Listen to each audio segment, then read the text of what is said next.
مقابلہ اپنوں کا اپنوں سے ہے، لیکن قربان جاؤ اس صحابہ کی مقدس جماعت پہ کہ بدر کے میدان میں تلوار کھینچ کر اس بات کا اعلان کر دیا کہ اے اللہ کے پیارے حبیب، اے آقا و مولا، آج یہ میری تلوار اگر بھائی کی گردن کو کاٹتی ہے کاٹے، ہمیں غم نہیں ہے، بیٹے کی گردن کو کاٹتی ہے کاٹے، ہمیں غم نہیں ہے، دادا کی گردن کو کاٹتی ہے کاٹے، ہمیں غم نہیں ہے۔ اے اللہ کے پیارے حبیب، اے آقا و مولا، آج ایک آپ سے اپنے رشتے محبت کو مضبوط کرنے کے لیے یہ تلوار دنیا کے ہر رشتے کو کاٹنے کو تیار ہے۔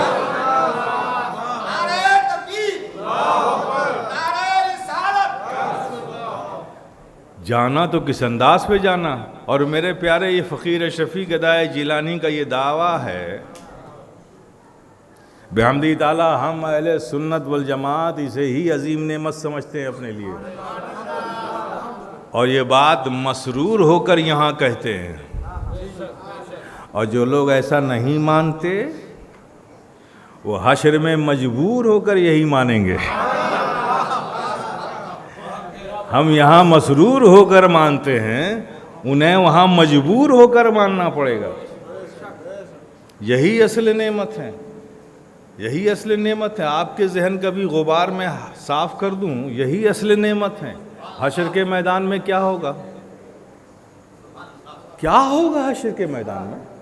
ایک خدا ہوگا، ایک مصطفیٰ ہوں گے، ساری انسانیت سامنے کھڑی ہوگی، یہی تو ہوگا نا۔ سب پیش خدا ہوں گے، سب پیش خدا ہوں گے، پیش کیے جائیں گے آپ۔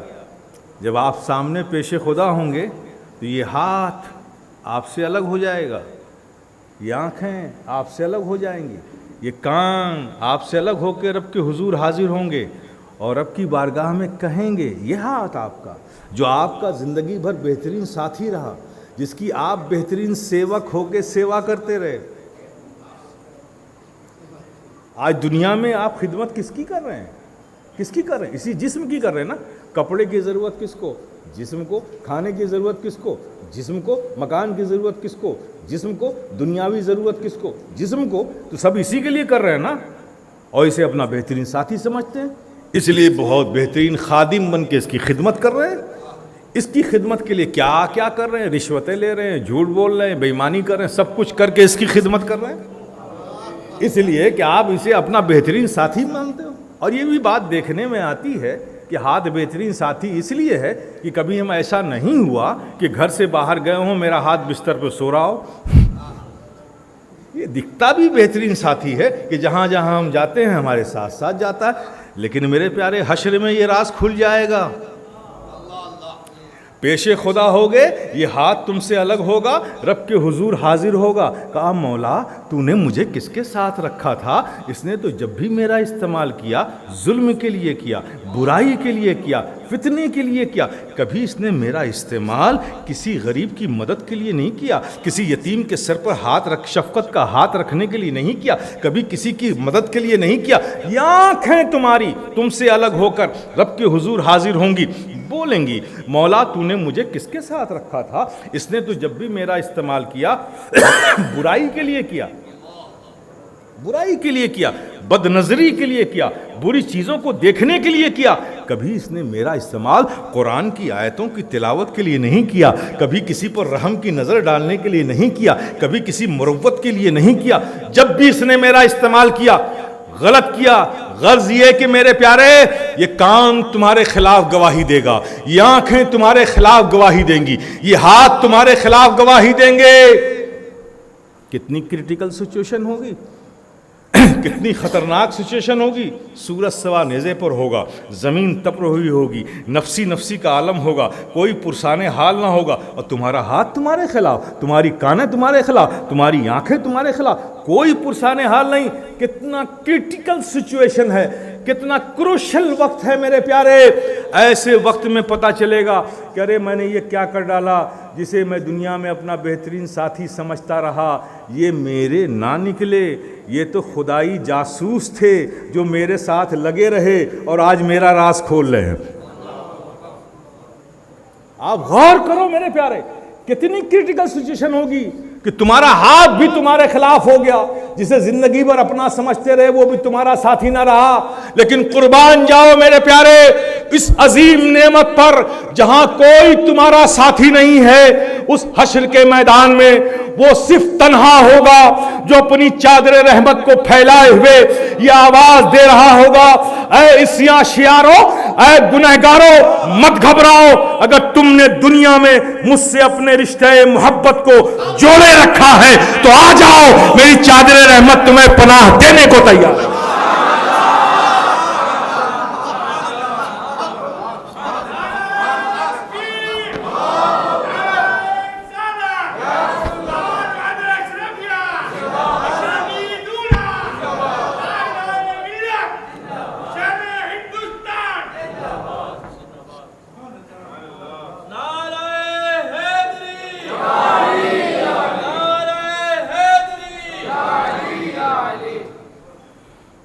کوئی نہ ہوگا میرے پیارے، وہ تنہا ہوگا جو بلا رہا ہوگا عیسیٰ شیاروں کو، گنہگاروں کو، اے گنہگاروں آ جاؤ، اگر تم نے دنیا میں مجھ سے اپنے رشتے محبت کو جوڑے رکھا ہے تو آ جاؤ، میری چادر رحمت تمہیں پناہ دینے کو تیار ہے، تمہیں بخشوانے کو تیار ہے، تمہیں چھپانے کو تیار ہے۔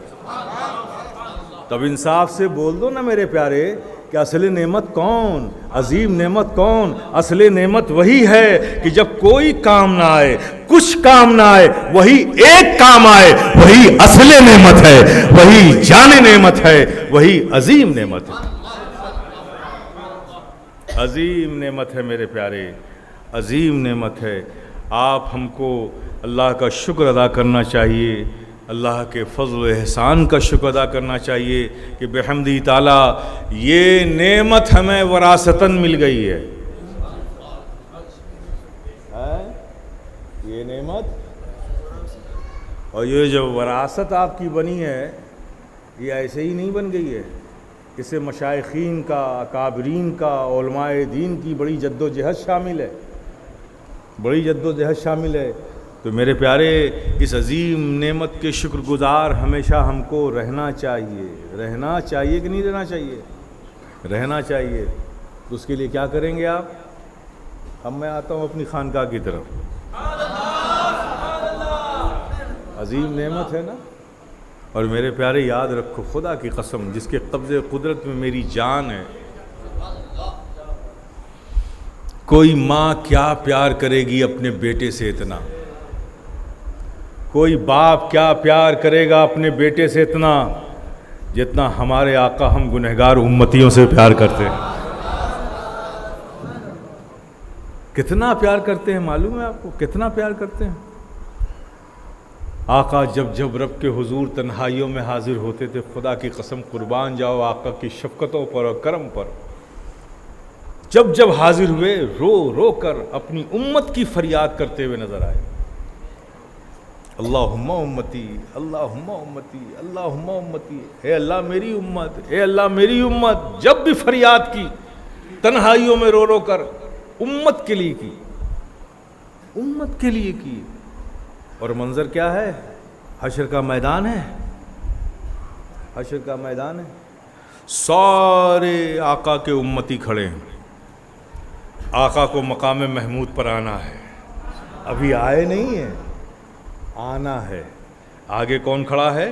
اس امت کے پوش لوگ، صالحین کھڑے ہیں، اولیاء دین کھڑے ہیں، شہدائے کاملین کھڑے ہیں، یہ سب آگے، اس سے کم درجے کے لوگ اس کے پیچھے، اس کے پیچھے، ایسے ہی سب بندی ہے، اور سب سے پیچھے گنہگار امت کھڑی ہے، اس طرح سے صف ہے، اور سب کی دل کی دھڑکنیں تیز ہیں، اور تمنائی نظروں سے اٹھا اٹھا کی نظریں اس مقام محمود کی طرف دیکھ رہے ہیں کہ بس آقا آنا ہی چاہتے ہیں، بس آقا آ ہی رہے ہیں، بس آقا آنے ہی والے ہیں۔ اور تمنا کیا دل میں ہے کہ اے کاش اس حشر کے میدان میں ایک بار آقا مجھے دیکھ لے۔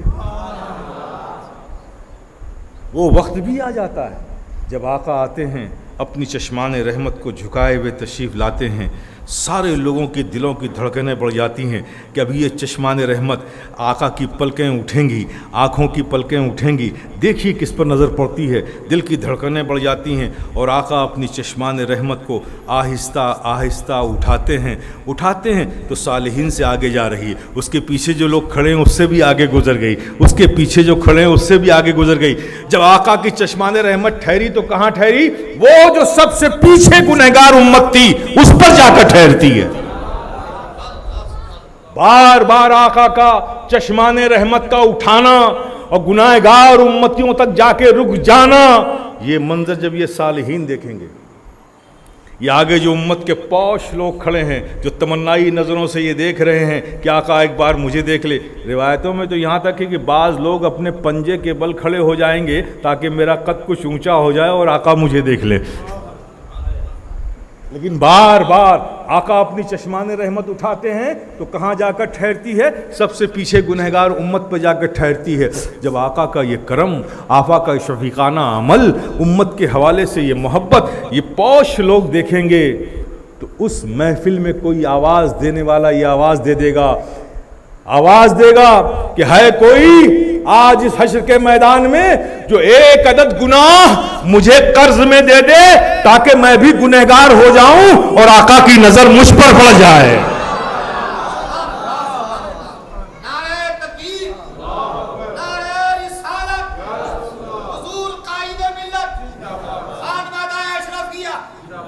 آقا کی نظر مجھ پر پڑ جائے۔ میرے پیارے کتنا پیار کرتے ہیں، کون کرے گا اتنا پیار؟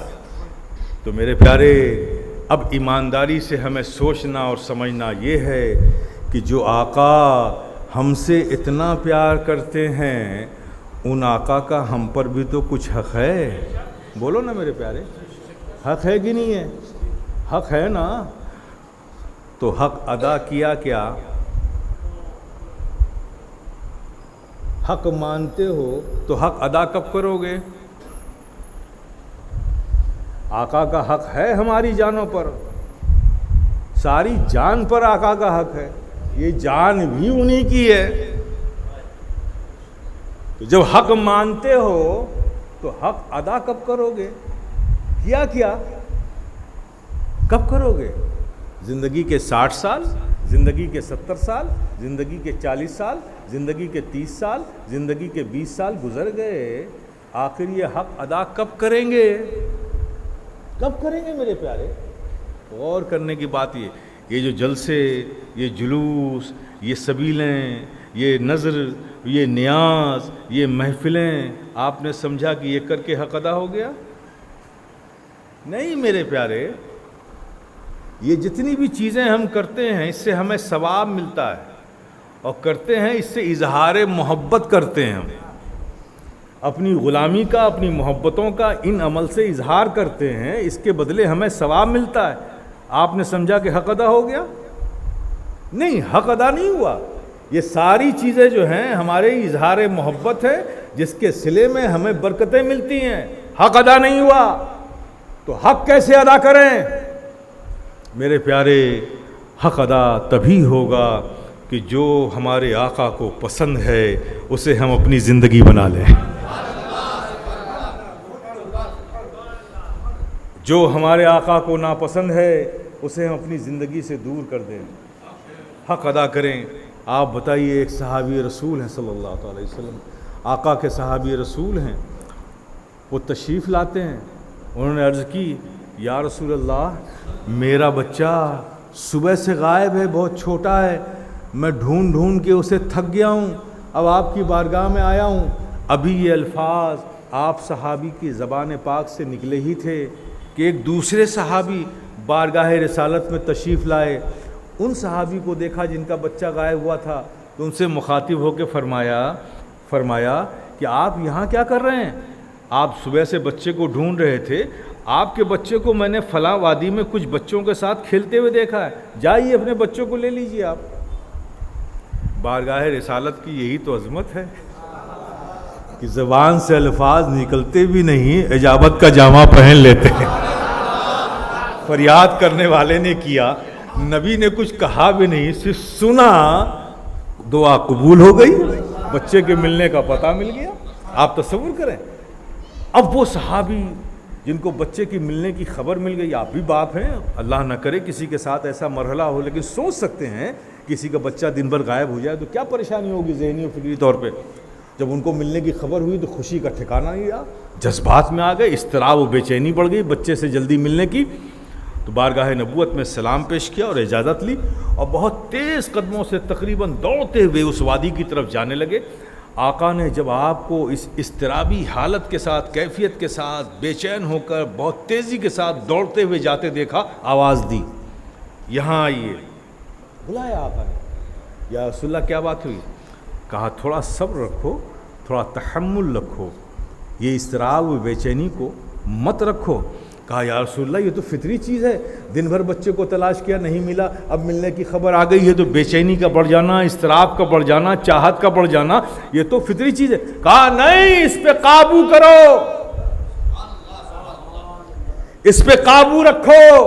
اس اضطراب و بے چینی کے ساتھ، اس محبت کی شدت کے ساتھ تم جاؤ گے اس وادی میں اور اپنے بچے کو دیکھو گے، دیکھ کر گود میں اٹھاؤ گے، پھر اسے کیا کرو گے؟ لپٹاؤ گے، چپٹاؤ گے، پیار کرو گے، بوسہ دو گے، یہی تو کرو گے. کہا یا رسول اللہ یہ تو فطری عمل ہے، میں باپ ہوں، دن بھر بچہ غائب تھا، ملا ہے تو یہ سب کچھ کروں گا.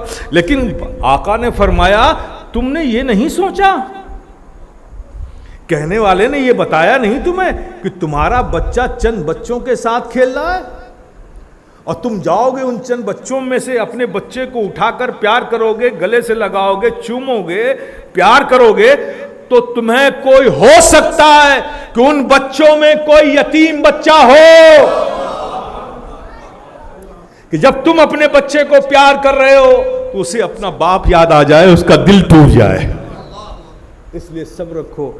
کیا میرے پیارے یہ مروت، یہ لحاظ دوسروں کا، ایسا کوئی جذبہ آج ہم اپنے اندر پاتے ہیں؟ نہیں پاتے ہیں تو حق کیا ادا کیا ہم نے؟ ایک صحابی تشریف لائے آقا کی بارگاہ میں، وہ صاحب حیثیت تھے. آقا نے ان کو نصیحت فرمائی. کہا سنیے، آپ کے گھر میں روز گوشت پکتا ہے، آپ کو خبر نہیں کہ آپ کا پڑوسی جو آپ کا بھائی ہے بہت غریب ہے، اس کے یہاں چند بچے ہیں، وہ جب گوشت کے بھونے جانے کی خوشبو اس کے گھر میں پہنچتی ہے تو اس کے بچے مچل جاتے ہیں، وہ بھی ضد کرتے ہیں باپ سے کہ ہم بھی گوشت کھائیں گے، اور باپ ان کے خواہش کو پورا کرنے کے لیے مجبور ہے، اس کے پاس وسائل نہیں ہے، تو آپ لحاظ نہیں کرتے؟ کہا یا رسول اللہ پھر مجھے کیا کرنا چاہیے؟ کہا سنو، گوشت کھاتے ہو یا تو یہ کرو کہ کچھ ان کے گھر بھی بھیج دو، اگر اس کی استطاعت نہیں ہے تو پھر ایسا کرو کہ جب تمہیں گوشت کھانا ہو تو دیر رات بنایا کرو تاکہ اس کے بچے جب سو جائیں تب گوشت بنایا کرو.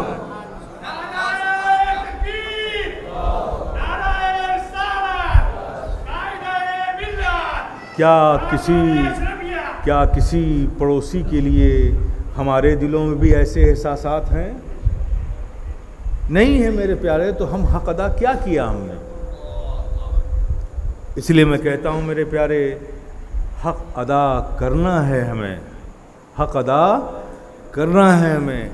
آپ سوچئے آج ہماری سوسائٹی، ہمارے سماج کی، ہماری کمیونٹی کی حالت کیا ہے؟ آقا نے فرمایا ظن المومنین خیرا، ہر مومن کے بارے میں اچھا خیال کرے، اچھا گمان کرے. پریکٹیکل کیا ہے؟ آج ایک مومن کا رازدار مومن ہی نہیں ہے، مومن غیروں پہ تو بھروسہ کر رہا ہے، اپنوں پہ نہیں کر رہا ہے. یہ کیا سچائی نہیں ہے؟ نبی نے فرمایا تھا نا، ہمارے آقا نے فرمایا تھا نا، جن کا ہماری جانوں پر حق ہے کہ ہر مومن ایک مومن کے بارے میں اچھا خیال کرے، اچھا گمان کرے. اور آج ہم کیا کر رہے ہیں؟ ہر مومن ایک دوسرے مومن کے بارے میں برا گمان کر رہا ہے، برا خیال رکھتا ہے، بھروسہ نہیں کرتا. ہم کیا حق ادا کر رہے ہیں میرے پیارے؟ ہمیں کرنا چاہیے، حق ادا کرنا چاہیے. اور جب تک ہم یہ نہیں کریں گے میرے پیارے، کوئی کامیابی ہمیں ملنے والی نہیں ہے. ایک اصول میں بتا کر، ایک حدیث قدسی بتا کر بات کو ختم کروں گا. دنیا کا بھی دستور یہ ہے. آج سوال اٹھتا ہے اٹھتا ہے آپ بھی سوچتے ہوں گے، غیر بھی یہی طعنہ دیتے ہیں، یار ہر جگہ مسلمان ہی مارا جا رہا ہے، ظلم و تشدد و بربریت کی کوئی بھی آندھی کسی بھی دنیا کے گوشے سے اٹھتی ہے تو اس کا رخ مسلمانوں کے نشے من ہی کی طرف ہوتی ہے، گھر ہمارے ہی اجڑتے ہیں، سلطنتیں ہماری ہی تباہ ہوتی ہیں، معیشت ہماری ہی برباد کی جاتی ہے۔ آخر کیا وجہ ہے؟ یہ فیکٹ ہے، نو ڈاؤٹ۔ اب ظاہر ہے کہ ہر سمجھ رکھنے والا اپنی سمجھ سے الگ الگ اس کی شکل پہ بنائے گا، اس وجہ سے ایسا ہے، ان کی وجہ سے ایسا ہے، اس سیاست کی وجہ سے ایسا ہے، اس راجنیتی کی وجہ سے ایسا ہے، اس شخص کی وجہ سے۔ یہ سب ہیلے حوالے کرنا چھوڑو میرے پیارے، چھوڑ دو۔ تم مسلمان ہو، تم سے زیادہ پریکٹیکل کوئی دنیا میں انسان نہیں ہے، چونکہ اسلام ایک پریکٹیکل مذہب ہے، تم اس کے فالوور ہو، تم ایک پریکٹیکل انسان ہو۔ یہ لاجیکل بات مت کرو، یہ قیاس کی باتیں چھوڑو۔ وجہ کیا ہے؟ یہی وجہ جاننا چاہیے آپ کو۔ تو میرے پیارے، وجہ آپ بتا کر میں رخصت ہو جاؤں گا، شاید آپ کی زندگی کے لیے کام آ جائے۔ وجہ صرف یہی ہے، ایک اصول ہے زندگی کا ہماری، کہ جو چیز ہمارے لیے ہے اگر وہ ہمارے کام نہ آئے تو ہم اسے محفوظ کر کے گھر میں نہیں رکھتے۔ بولو نہ رکھتے، کیا کرتے ہیں؟ ڈسٹرائے کر دیتے ہیں، پھینک دیتے ہیں، ہے نا؟ دھان کی فصل لگائی، چاول کی فصل لگائی، پیڑ نکلا، بالیاں آئیں، اس میں دانے نہیں آئے، سب کچھ آیا، دانے نہیں آئے، تو کیا اس کو کاٹ کے آپ گھر لاؤ گے؟ آپ کھیتی میں جلا دو گے، اس کو برن کر دو گے۔ آپ کے گھر میں کوئی چیز ہے، آپ استعمال کے لیے لائے تھے، وہ سڑ گئی، تو کیا اس کو حفاظت سے رکھو گے؟ نہیں۔ کیوں پھینک رہے ہو بھائی؟ اب یہ کام کی نہیں رہی۔ یہی تو دستور ہے نا، یہی دستور ہے نا میرے پیارے۔ جو چیز کام کی نہیں رہتی، جو چیز جس کے لیے بنی ہے، اگر وہ اس کے کام نہ آئے تو یہ ہمارا نفسیاتی اصول ہے کہ ہم اسے پھینک دیتے ہیں، ڈسٹرائے کر دیتے ہیں، برباد کر دیتے ہیں۔ اسی تناظر میں یہ حدیث قدسی سن لیجئے، اللہ تبارک و تعالیٰ نے اپنے محبوب سے فرمایا، اور محبوب نے اپنی امت سے فرمایا، کیا فرمایا؟ الدنیا خلقت لکم، کہ دنیا ہم نے تمہارے لیے بنایا ہے۔ یہ کون فرما رہا ہے؟ رب فرما رہا ہے۔ کس سے؟ محبوب سے۔ محبوب نے کس سے فرمایا؟ اپنی امت سے، کہ اللہ تبارک و تعالیٰ فرماتا ہے کہ دنیا ہم نے تمہارے لیے بنایا، وَأَنْتُمْ خُلِقْتُمْ لِي، اور تمہیں میں نے اپنے لیے بنایا۔ اب اس حدیث قدسی کے تناظر میں آپ سمجھیے یہ کیوں ہم برباد ہو رہے ہیں۔ جب دنیا کی کوئی چیز جو تمہارے لیے اللہ نے بنائی ہے وہ تمہارے کام نہ آئے، جو تم اسے پھینک دیتے ہو، تو سوچو تم اللہ کے لیے بنے ہو، اگر تم اللہ کے بندے صحیح طور پہ نہیں رہ سکے، اس کی رضا پر زندگی نہیں گزار سکے، تو اگر ڈسٹرائے کیے جا رہے ہو تو اس میں حیرت کیا ہے؟ جس کے لیے بنے تھے اس کے کام نہ آئے تو برباد کیے جانا، اس میں حیرت کیا ہے؟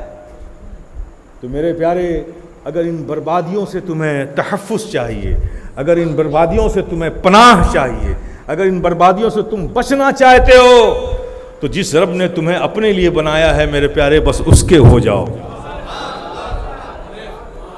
اس کے ہو جاؤ میرے پیارے۔ کوئی زمانے کی سیاست، کوئی پاور، کوئی راجنیتی، کوئی پولیٹیکل افیئرس تمہیں بچا نہیں سکتا۔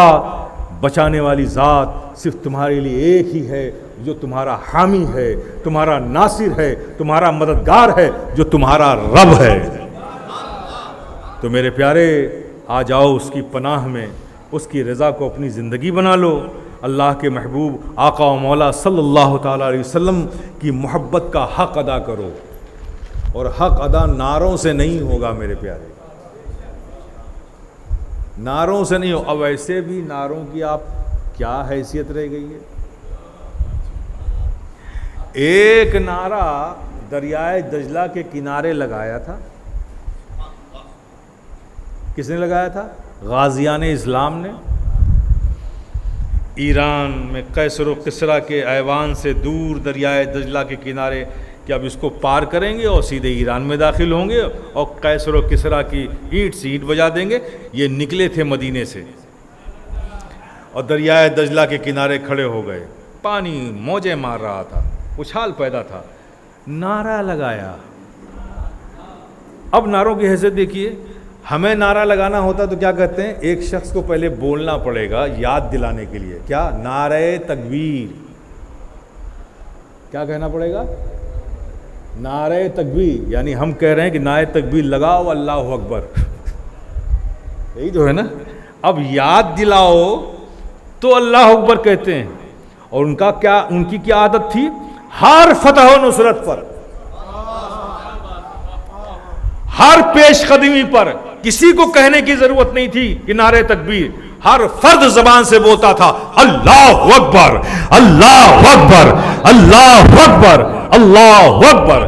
یہ اس کی صدا تھی, عادت تھی. اب ایسی عادت کمزور پڑ گئی ہے کہ پہلے کسی کو کہنا پڑتا ہے تب ہم اللہ اکبر کہتے ہیں. آپ سوچئے ذرا سے. تو جب وہ اس رنگ میں تھے مسلمان, اس حقیقی رنگ میں تھے مسلمان, اور دریائے دجلہ کے کنارے کھڑے ہو کر انہوں نے کہا تھا اللہ اکبر کی صدا لگائی تھی, تو ان کی آواز ہوا میں مٹ نہیں گئی, تحلیل نہیں ہو گئی, بلکہ ہوا نے بڑے ہی محبت سے, بڑے ہی عزت سے اپنے دوش پر لیا اور ان کی آوازوں کو لے کر بڑھی, قیصر و کسریٰ کے ایوانوں کی طرف گئی اور لے جا کر اس کی محرابوں سے ٹکرا دیا. ان آوازوں کا ٹکرانا تھا کہ قیصر و کسریٰ کی محرابوں میں دراریں پڑ گئیں. یہ تاریخ ہے میرے پیارے, اسے دنیا جھٹلا نہیں سکتی. اب آج بھی نعرہ لگا رہے ہیں آپ اللہ اکبر, وہ بھی اللہ اکبر اور آپ بھی اللہ اکبر, اور آپ کے اللہ اکبر کا اثر کیا ہے کہ بغل میں سویا ہوا آدمی نہیں جاگتا. انہوں نے لگایا اللہ اکبر تو قیصر و کسریٰ کے ایوانوں میں دراریں پڑ گئیں. آپ لگا رہے ہو اللہ اکبر تو بغل کا سویا ہوا آدمی. تو میرے پیارے, اس ساؤنڈ باکس سے آواز نکال کر اونچی بلند کرنے سے اس سے کوئی اثر پیدا نہیں ہو سکتا ہے. میرے پیارے, جب کہو اللہ اکبر تو دل کی دھڑکنیں بھی شامل ہو, یقین بھی شامل ہو کہ بے شک میرا اللہ ہی بڑا ہے, رب کے سوا کوئی نہیں بڑا ہے. اس یقین کی پختگی کے ساتھ کہو گے تو آج بھی اس کہنے میں اثر پیدا ہو جائے گا. نعرے لگانا تو بڑا آسان ہے, اور ویسے بھی بڑی عادت ڈلوائی بھی جاتی ہے آپ کے نعرے کی. اب آپ اگر بھول جائیں تو یوں اشارے کیے جاتے ہیں نعرے لگاؤ. میرے پیارے, نعرے لگاؤ, یہ تمہارا حق ہے, تم ہی ہو نعرہ لگانے والے, لیکن اس سے پہلے حقدار بن جاؤ. نعرہ لگانے کے لیے نعرے لگانے کا حقدار بھی بننا پڑے گا. غوث اعظم کا دامن نہیں چھوڑیں گے, یہ حقدار آپ ہی ہیں, لیکن حقدار بنے نہیں آپ. غوث اعظم کا دامن نہیں چھوڑیں گے, کیا مطلب ہے آپ کا؟ دکھائیے کہاں دامن ہے جسے نہ چھوڑنے کی بات کر رہے ہیں آپ. کہاں ہے؟ کس دامن کی بات کر رہے ہیں آپ؟ غوث اعظم کا دامن چھوڑیں گے نہیں چھوڑیں گے, اس کا مطلب کیا سمجھا آپ نے؟ وہ کپڑے کا دامن ہے, وہ تو ہے نہیں ہاتھ میں, اور کوئی دامن ہے تو وضاحت کر دی, اسے آپ پکڑے ہوئے ہیں. یہ غوث اعظم کا دامن نہیں چھوڑیں گے, اس کا مطلب کیا؟ اس کا مطلب تو واحد یہی تھا نا, اے غوث اعظم جسے آپ نے نہیں چھوڑا ہے ہم نہیں چھوڑیں گے. یہی تو مطلب تھا نا, وہ تو چھوڑ رکھا ہے آپ نے. اے غوث اعظم آپ نے نماز نہیں چھوڑی, ہم نہیں چھوڑیں گے. اے غوث اعظم آپ نے مروت نہیں چھوڑی, ہم نہیں چھوڑیں گے. اے غوث اعظم آپ نے تقوی نہیں چھوڑا, ہم نہیں چھوڑیں گے. اے غوث اعظم آپ نے انصاف نہیں چھوڑا, ہم نہیں چھوڑیں گے. اے غوث اعظم آپ نے تواضع نہیں چھوڑی, ہم نہیں چھوڑیں گے. اے غوث اعظم آپ نے اخلاق نہیں چھوڑا, ہم نہیں چھوڑیں گے. یہ سب نہیں چھوڑا تھا, آپ تو سب چھوڑے ہوئے ہو. پھر دعویٰ کیسے کرتے ہو کہ غوث اعظم کا دامن نہیں چھوڑیں گے؟ اور غوث اعظم نے جسے چھوڑ رکھا ہے وہ سب پکڑے ہوئے ہیں آپ. غوث اعظم کبھی جھوٹ نہیں بولا, آپ بول رہے ہیں. غوث اعظم نے کبھی ناانصافی نہیں کی, آپ کر رہے ہیں. غوث اعظم نے کسی کے بارے میں برا خیال نہیں کیا, آپ سب کے بارے میں کیے بیٹھے. غوث اعظم نے کبھی کسی کا برا نہیں کیا, دعا ہی دی ہے, ظلم سہا ہے, دعا دی ہے. اور آپ تو کسی سے کوئی بات ہو جائے تو کہتے ہو کہ بدلہ لیے بغیر سکون نہیں ملے گا. ارے میرے پیارے، کیا دعویٰ کرتے ہو سکون کا؟ بدلہ لیں گے تو سکون مل جائے گا۔ آج تک مجھے کوئی ایسا شخص نظر نہیں آیا جس کو بدلہ لینے کے بعد سکون مل گیا ہو۔ بالکل غلط دعویٰ ہے کہ بدلہ لے لیں گے تو سکون مل جائے گا، بالکل جھوٹا دعویٰ۔ ایک آدمی بھی میرے سامنے لا کے کھڑا کر دیے کہ یہ وہ شخص ہے جس نے بدلہ لیا تو اس کو سکون مل گیا۔ بدلہ لینے سے بے چین زیادہ ہوا ہے، سکون کسی کو نہیں ملا۔ ہاں یہ صحیح ہے، کسی کو معاف کر کے دیکھو، کسی کو معاف کر کے دیکھو میرے پیارے۔ یہ فقیر شفیع گدائے جیلانی نان پریکٹیکل بات نہیں کرتا، تمہیں بھی کہتا ہے کسی کو ایک بار معاف کر کے دیکھو، خدا کی قسم اس دن رات میں اتنی سکون کی نیند آئے گی جتنی اس سے پہلے رات کبھی نہیں آئی۔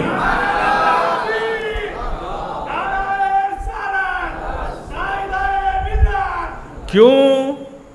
اس لیے کہ بدلہ لینا رب کی پسند نہیں ہے، معاف کرنے سے رب راضی ہوتا ہے۔ تو سکون تو وہی ہوگا نا جس میں رب کی رضا ہو، سکون وہی ملے گا نا۔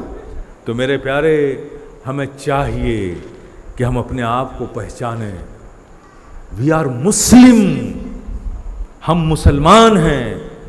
کسے کہتے ہیں مسلمان؟ مسلمان کسے کہتے ہیں؟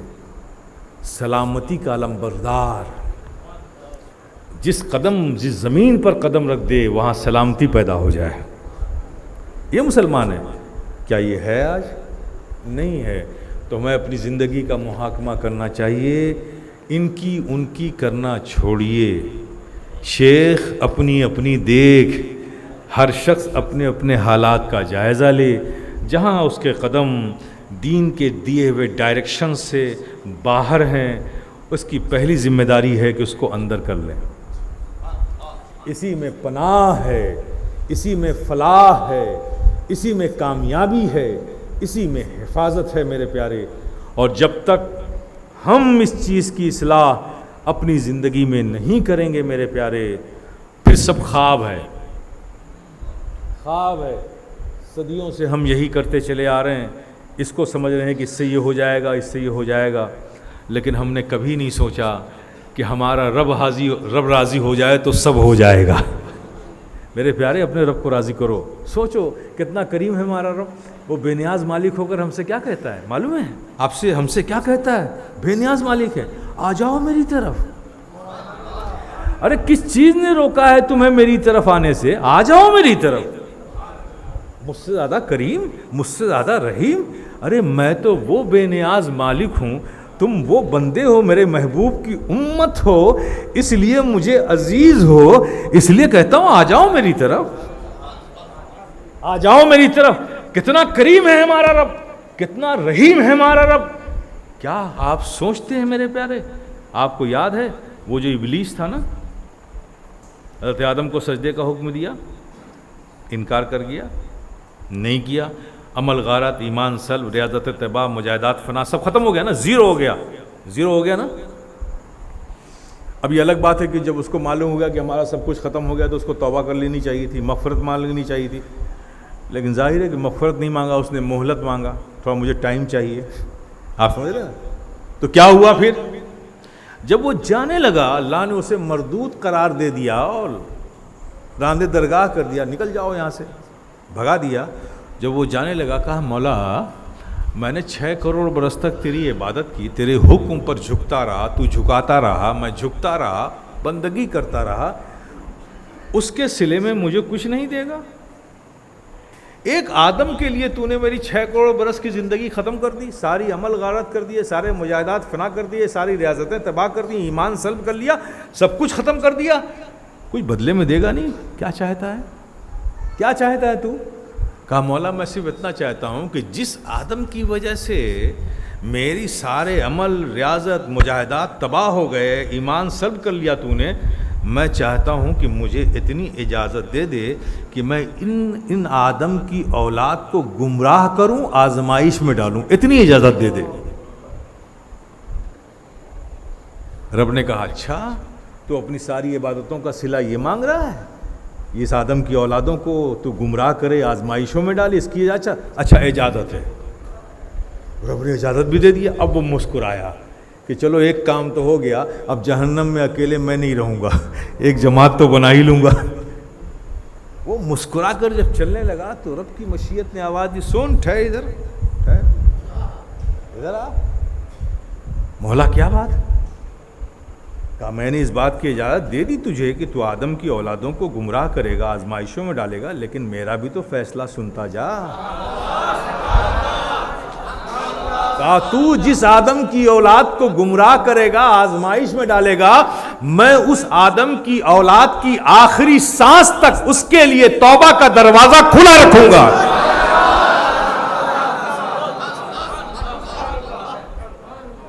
توبہ کا دروازہ کھلا۔ کیسا کریم رب ہے میرے پیارے، ہم نے اسے بھلا دیا، ہم اس سے دور ہو گئے؟ نہیں میرے پیارے، لوٹ آؤ اپنے رب کی طرف۔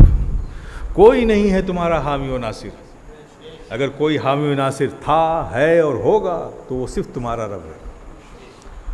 اور اللہ کے پیارے حبیب آقا و مولا صلی اللہ تعالی علیہ وسلم کی سچی وفاداری کا تقاضا یہی ہے، ان سے محبت کا تقاضا یہی ہے کہ اپنی زندگی سے ان چیزوں کو نکال کر باہر پھینک دو جس سے اللہ اس کا رسول راضی نہیں ہے، اور اسی چیز کو اپناؤ جس کو آقا نے کیا اور آقا نے کرنے کا حکم عطا فرمایا۔ جتنی جلدی آپ کر لیں گے اتنی ہی جلدی آپ بلندیوں کی طرف جائیں گے، ورنہ میرے پیارے میں سب سے کہتا ہوں کوئی حل نہیں ہے۔ پالیٹکس، سیاست، راجنیتی، فلاں دھماکہ، اکنامیکل پاور، مین پاور، ان بازوؤں کی طاقت پہ تو کبھی آپ فاتح بنے ہی نہیں بھائی۔ تاریخ اٹھا کر دیکھ لو نا، بدر میں 313، ادھر ہزاروں، احد میں دیکھ لو، جس جنگ کو بھی اٹھا کے دیکھو آپ تو بہت مختصر رہے ہو لیکن فاتح بنے ہو۔ تو میرے پیارے کبھی تعداد کی بنیاد پر، اس کی کثرت کی بنیاد پر، اسباب و علل کی بنیاد پر اللہ نے آپ کو فاتح نہیں بنایا ہے۔ جب بھی بنایا ہے تو ایمان کی حرارتوں کی بنیاد پر بنایا ہے۔ رب کی ذات پر جو یقین، آپ کا یقین محکم، عمل پیہم، محبت فاتح عالم، جہاد زندگانی میں ہے یہ مومن کی شمشیریں، وہ یقین رب کی ذات پر تھا کامل ہے۔ ہم نکلے ہیں راہ مولا میں، نکلے ہیں رضائے مولا میں، تو اللہ کی نصرت ہمارے ساتھ ہے۔ اس بات کا یقین لے کے جب مسلمان نکلتا تھا تو فتح اس کے قدم چومتی تھی۔ تو جب تک اس یقین کا رشتہ ہمارا مضبوط رہا، دنیا میں کوئی دم نہیں تھا کہ کوئی ہماری طرف انگشت نمائی کر سکے۔ جیسے جیسے ہم نے اپنے اس یقین کے رشتے کو کمزور کیا ہے، آج وہ بھی ہمیں تہذیب کی بات کرتے ہیں، وہ بھی ہمیں ٹھوکروں پہ رکھتے ہیں، جنہیں جینا ہم نے سکھایا، جنہیں شعور ہم نے سکھایا، جس نے زندگی کا گزارنے کا، زندگی کا شعور ہم نے دیا ہے، وہ ہمیں طرز زندگی بتاتے ہیں میرے پیارے۔ وہ بتاتے اس لیے ہیں کہ ہم نے اپنی وفاداری کمزور کر لی، بندگی کمزور کر لی، رب کی رضا کو ہم نے اپنی زندگی کا مقصد نہیں بنایا۔ اسلام بہت ہی وائڈلی میسج دیتا ہے آپ کو میرے پیارے، وہ یہ نہیں کہتا کہ دنیا اور دنیا کی ضرورتوں کو ترک کرو، ہاتھ میں تسبیح لو، جا کے کسی گوشے میں بیٹھ کے اللہ اللہ کرو، یہ نہیں کہتا۔ لا رہبانیہ فی الدین، اسلام میں جنگلوں میں جانا جائز نہیں۔ اسلام تو صرف یہی کہتا ہے میرے پیارے کہ دنیا اور دنیا کی جتنی چیزیں ہیں اسے اپنی زندگی کی ضرورت بناؤ۔ کیا بناؤ؟ ضرورت سمجھو۔ ضرورت اگر ملینر بننے سے پوری ہوتی ہے تو ملینر بنو، بلینر بننے سے پوری ہوتی بلینر بنو، ملٹی بلینر بننے سے پوری ہوتی ملٹی بلینر بنو، ٹریلینر بننے سے پوری ہوتی ٹریلینر بنو، نو پرابلم۔ اسلام کو کوئی پرابلم نہیں ہے۔ اسلام تو صرف یہ کہتا ہے کہ تمہاری یہ دنیا کی چیزیں جتنے سے بھی پوری ہوتی ہیں وہ بنو، لیکن اسے اپنی زندگی کی ضرورت سمجھو، اسے زندگی کا مقصد مت بناؤ، اسے ضرورت سمجھو، مقصد مت بناؤ۔ مقصد ہمیشہ اپنے اللہ کی رضا کو بناؤ، اپنے رب کو راضی کرنا، یہ مقصد بناؤ۔